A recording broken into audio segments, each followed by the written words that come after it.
Hi, my name's Tony Oakshott and I make wedding pens. I've got a couple of videos on YouTube of some finished pens that I made for my daughter and my nephew, and I've had quite a few messages asking me how they're made and what do I use. So I thought I'd show you the sort of things that I put into the pens, and then at a later date I'll show you how I actually make them. Well, good morning, my friends. This video might be an introduction to what I'm going to be turning today, but before doing so, I want to show you a very simple and very useful tool that you can make to the shop in less than 5 minutes. For those of you that don't have buffing stations and stuff like that, this is a perfect solution to that dilemma that you're faced with. Actually, I got the idea from Larry, the tiny trailer. And of course, the idea that he had was not what I'm going to be showing you. But again, like everything else, we see an idea and we work with that idea and maybe modify it, make it better, make it worse, but do something with it. And of course, we all hope is that we take an idea and even make it better. Well, good morning, my friends. This video might be an introduction to what I'm going to be turning today. The idea that I'm talking about is he suggested in one of my videos as a simple alternative to my buffing problems, because I do a lot of odd shaped pieces with wings and so on and so forth, and I can't put my hand in there to buff it up. So the buffing on it is not, it's never at its best. It's acceptable, but not its best. Simple solution is a buffing wheel. Well, then what am I coming up with? It's a very simple buffing wheel. It's a bolt with a large size washer on both sides. If you get a round head, true bolt is even better, making sure that you don't hit that nut. But anyway, at the speed, and I'm relying is on this edge to be buffing anyway, I took a piece of very soft terry cloth, like a baby terry cloth. That's the softest I could find. And I folded it up into where it was about a 4-inch square. A lot of folds, folded in triples, so on and so forth. And with a screwdriver, a Phillips head, I just punched the middle with a hammer, and I was able to thread the bolt through it. Once I had it bolted and tightened up, just took a heavy duty snips and I snipped all the way around the edges, making it doesn't have to be perfect. When it's going to be spinning, it's going to be flaring out and doing different things for you anyway. But if I see an area that might be too tall, maybe I'll trim it down. But that's all to be done later on. Another thing is take some thin CA and next to the center point of this, if you dab a couple of drops, try to see if it will penetrate just in that center point, nothing on the outside of the fabric, just the center. You can see it smoking up a little bit, and go in there and dab a couple of drops of CA. And what that's going to do is assure that this is not going to come apart on you in the middle. Once it's worn out completely, toss it away, make another one. If you can remove the screw because CA got to it or anything like that, you did not lose anything. I got a darn bee in here, or fly. But anyway, that's what I do, is I put it all together, dab it with CA, the center starts becoming stiff, and it will be working like a stitch thing that you get on a natural buffing wheel. This should do nicely for all your buffing needs. Told you it was going to be very simple little project that you can do and use up in many of your projects, whether if it's a round piece, whether if it has bevel edges, whatever. You don't have to settle, or even to just finish up buffing your base after you've unmounted it from the lathe. It's just a great thing. So what's in store for us today as far as turning? Well, I'm gonna do the other half of this crotch that I got here, except I'm not gonna do the same thing with that natural wing. I'm going to round the whole piece over, not keep any of the natural bark. So I will just mount it.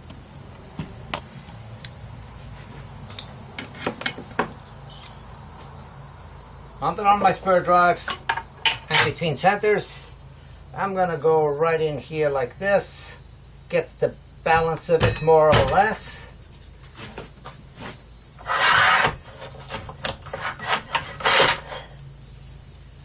Bring my live center in.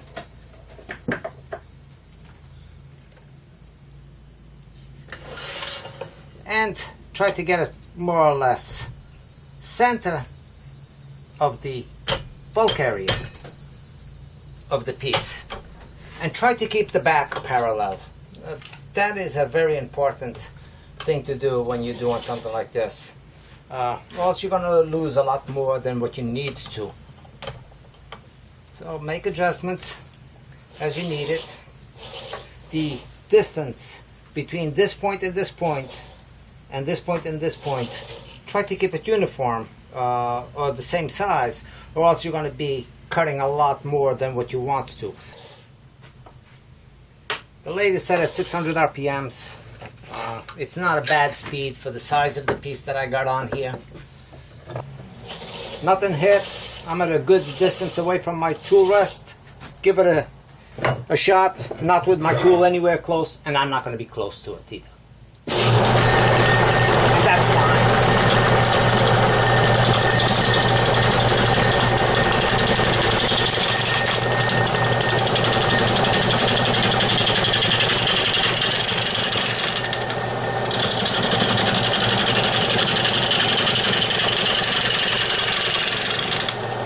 Now, as soon as I do a couple of passes on it, that means that I'm ready to go in there and bring my tool rest closer, because this gets away from you very quickly. So make sure you keep your tool, creeping up your tool closer, and your tool rest closer and closer all the time. Now I'm getting a lot of flyaways on this, so face shield.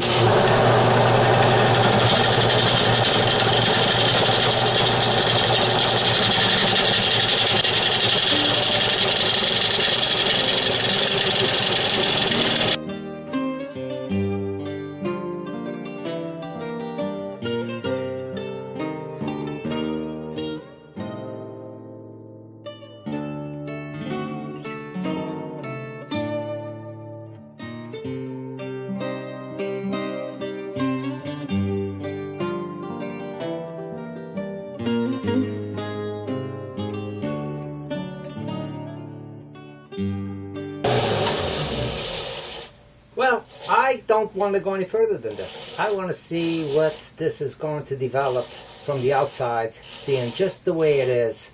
Even with this square cut, I know once I threw up the inside and run the skew slightly on this outside edge, I'm going to take away some of this sharpness that's going through here. This is the point that the bowl is just beginning to develop for you. You're just beginning to see what possibilities the wood is giving you.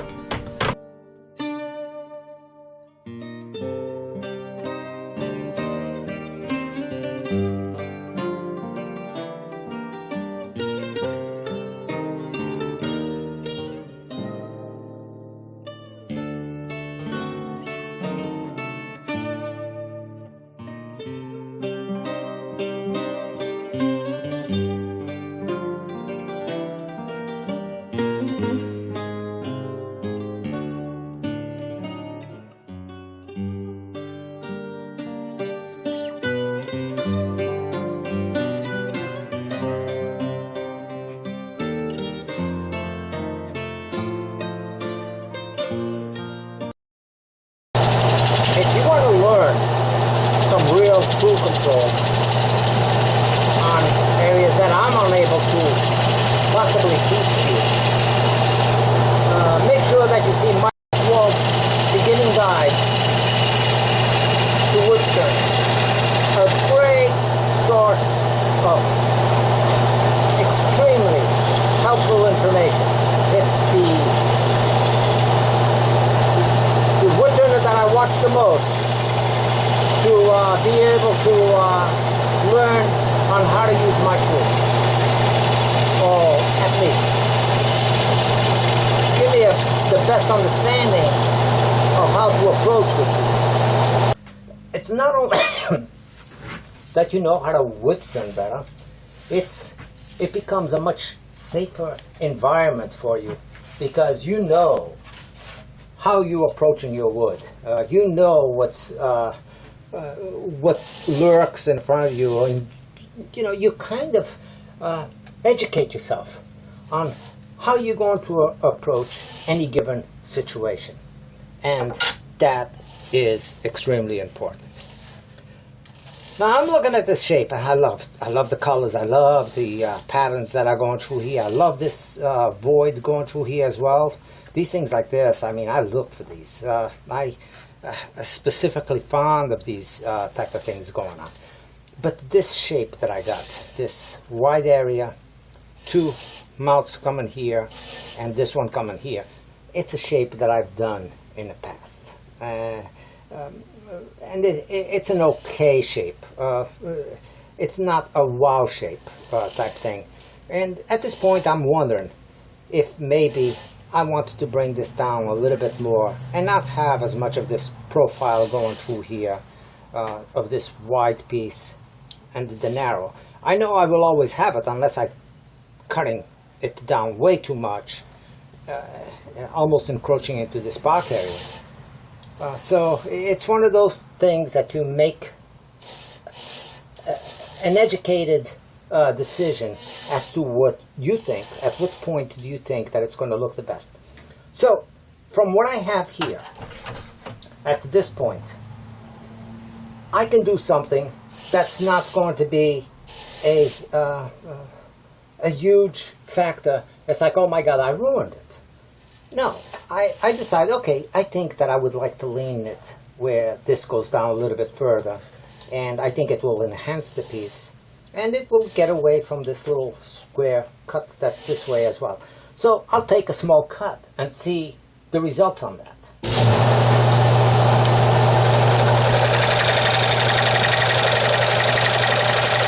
Not aggressive at all on this.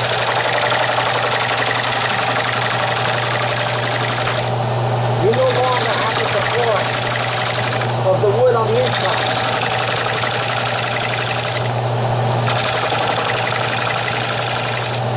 I'm taking very nice cuts.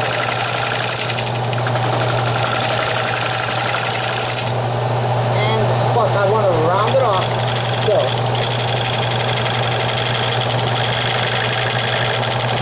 And the next thing is I want to take a look. I want to see if that improved my situation any. You know, when I started doing tutorials, see, I lost a big piece out of this because there was nothing holding on to it. And you know something? That is okay. I don't object to that. I wouldn't mind if this piece was to fly off as well. but I'm not going to make it fly off. If it's something that happens on its with its natural turning, then by all means. So at this point, I think that the overall of the bowl is pretty good, and what I want to do is clear up all these areas. This dark brown is all very mushy, soft stuff.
It's good. Right up on the old piece of paper towel.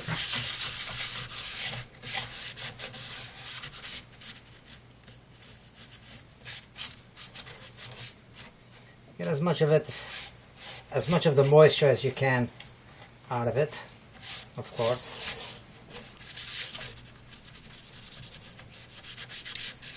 And I'm going to blow out the moisture that's in between these crevices as well.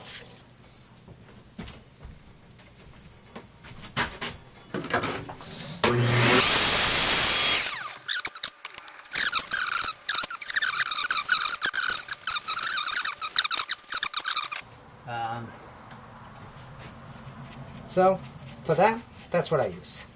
I use the brush again and make sure I get any blobs of this wax out of the crevices. I don't want no blobs staying in there.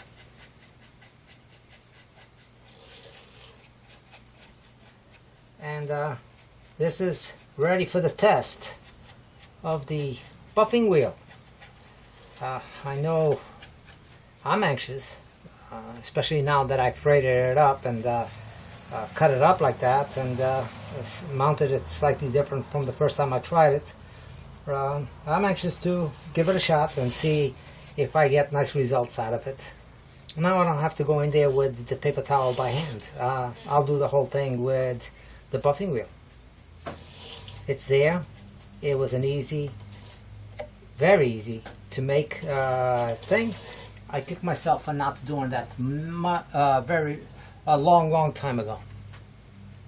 There is absolutely no excuse for me not to do certain things around the lathe that will make the job easier.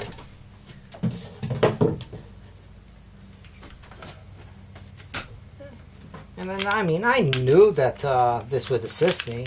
You know, it's not a question of, well, I didn't know. It's a question of just taking a little bit of time away from the wood turning and prep yourself.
Well, here it is.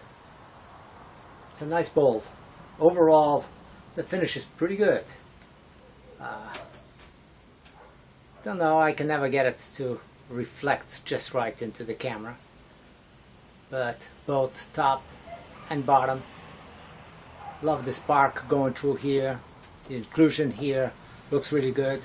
Wish it had a little bit more of an inclusion on this side as well to really offset the whole piece. But it is what it decides it to be. The idea of what I was going with the shape and the overall vase or bowl is here, but some of its characteristics I inherited by what has gone on with the bugs, what they have done, and what they allowed me to keep. I like that burn ring in the base. It will give it a nice detail. Maybe I can pick up some sort of a coin or something like that that I can use up for my signature piece on the bottom of my pieces.